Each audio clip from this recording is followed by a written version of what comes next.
Hi guys, it's Crystal from What Was Mommy Thinking? I am so glad that you're here. If you're new to my channel, please consider subscribing on that little button below and give this video a thumbs up. If you're not new here, welcome back. I'm so glad you're here. I wanted to jump on really quick today, guys, and give you a video. I got some amazing feedback from you about my grocery haul and menu plan, as well as my video about my cash stuffing. And there were some very genuine comments, and I was just so blown away by your interest and your kindness and how the dietary restrictions we deal with in my family impact my budget and how we do our day-to-day. So I thought I would jump on and do a video about the low sodium because I got a lot of questions about that. And then if you guys like this, I'm more than happy to do one about the gluten-free as well. It'll help explain why my budget for my groceries is higher than the average, especially for someone that's on a debt-free journey. We are sort of doing the best that we can with that, but we had to make some adjustments. So for a little bit of background, I have a family member that 2 years ago was diagnosed with a hereditary condition that causes him to stick to an 1800 milligram of sodium per day diet. And that number sort of is just a number until you put some perspective on it. And so here's that little piece of perspective for you. Our absolute favorite fast food restaurant is Chick-fil-A, hands down. My kids would eat that every day. So one meal from there that's just their regular number one chicken sandwich, a medium fries, and a medium soft drink is a little over 1700 milligrams of sodium in just that meal. That's his whole day, guys. And so we had to do some really quick figuring and regrouping around this, and it's really challenging for us to eat out. So I do a ton of cooking at home and we eat in. So with that being said, I asked him, just for his perspective, what are your 5 favorite food exchanges? And he gave those to me. And so then I went to work doing my price comparisons to give you guys. So all of the items mentioned here today, I did a per ounce or per serving comparison. So if I couldn't find something the same size with price, I made all of those adjustments in the math so that I could give you a real number when it comes to the percentage of difference and the cost. First thing on his list was this Starkist Selects no salt added chunk white albacore tuna in water. It's really high protein. He loves tuna salad, and it's just a good quality food, right? So when you look at albacore tuna in water, let's look at the Walmart brand. You get a 5-ounce can, whereas this one's only 4.5. You get a 5-ounce can for $1.18. Or if you look at the Starkist regular albacore tuna in water, you get a 5-ounce can for $1.38. This can of tuna costs somewhere around $1.77 per can. And when you hear those numbers, you go, okay, well, that's not that bad. It's, 40 or so cents more per can. When you break it down, the Walmart albacore is 68% less cost than this one, and the regular Starkist albacore is 43% lower cost than this one. Some of that may have to do with this not being as shelf stable because the salt is a preservative and it won't last as long. But in my house, it doesn't last long anyway. So let's look at the sodium. Is that cost difference worth it?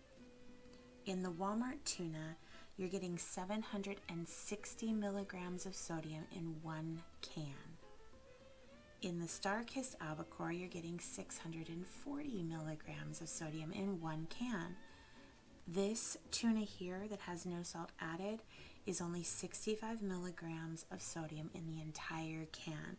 So you're cutting that down by 90% plus, which is fantastic. When we look at canned goods, canned beans, canned vegetables, anything like that, we always buy the no salt added. And you can always season things up with garlic powder, not garlic salt, and other seasonings when you're making it to give it some more flavor. because taking all of that salt away really does affect the taste sometimes. He hasn't really noticed any difference in the tuna taste, but tuna's a pretty strong taste in and of itself. So the next item is this soy sauce. We love Asian inspired meals. We love fried rice, we love sushi, just anything and everything, right? So when you go and looking for soy sauce, the Walmart brand of soy sauce, whether you buy regular or their light, is $1.32 for a 15-ounce bottle. If you look at the Kikkoman, you get a 17-ounce bottle of regular for $2.48, or you get their low sodium, you get a 15-ounce for $2.78. This bottle of soy sauce is 23.65 ounces, and it costs right at $7, and you cannot buy it in a store. You have to buy it online, or that I have been able to find anyways, and I get mine at Amazon, and it's frequently out of stock. So when it's in stock, it comes in a 2-pack for $13.99, and that's how I buy it. So let's talk sodium. In the regular Walmart, you get 900 milligrams of sodium in 1 tablespoon. So that's our serving size for soy sauce, is 1 tablespoon. In the Kikkoman regular, you get 950 milligrams of sodium.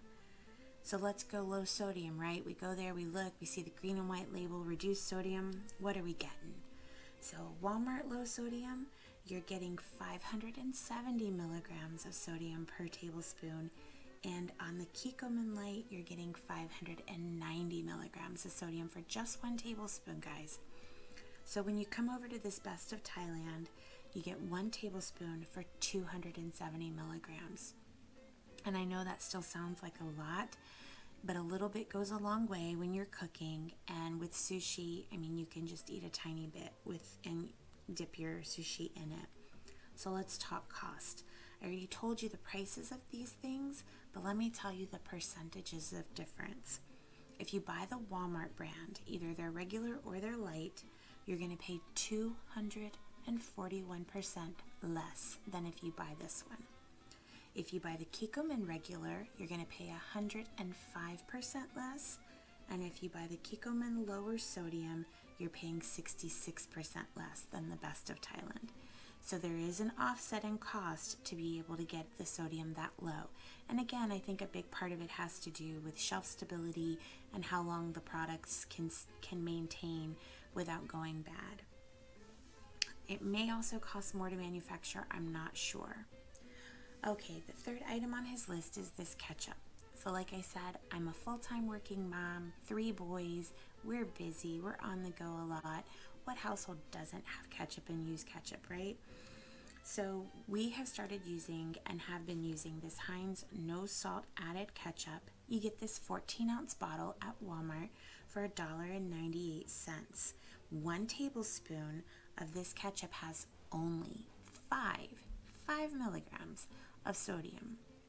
If you were to buy the Walmart brand regular ketchup, you're looking at 92 cents for a 24-ounce bottle, and it has 160 milligrams of sodium in 1 tablespoon. The regular Heinz ketchup is $2.98 for a 38-ounce bottle, and it has the same 160 milligrams of sodium per tablespoon. So we already know we've jumped from 5 milligrams of sodium to 160, right? We know the value there. How about the financial value? Well, Walmart ketchup is 271% cheaper than this, and the Heinz regular ketchup is 81% cheaper than the no salt version that they make. Again, big cost difference, but it pays off on the other end. The last item I have out here for you guys is this chicken broth. We use a ton of chicken broth, soups, stews, other dishes, gravies, sauces, things of that nature. And chicken broth was something that we used constantly, and I didn't really think about it at first, but it became really important after he got diagnosed. What you see here is the Walmart brand, the great value of unsalted chicken broth, and you get 32 ounces, just like everybody else's cartons, for $1.68.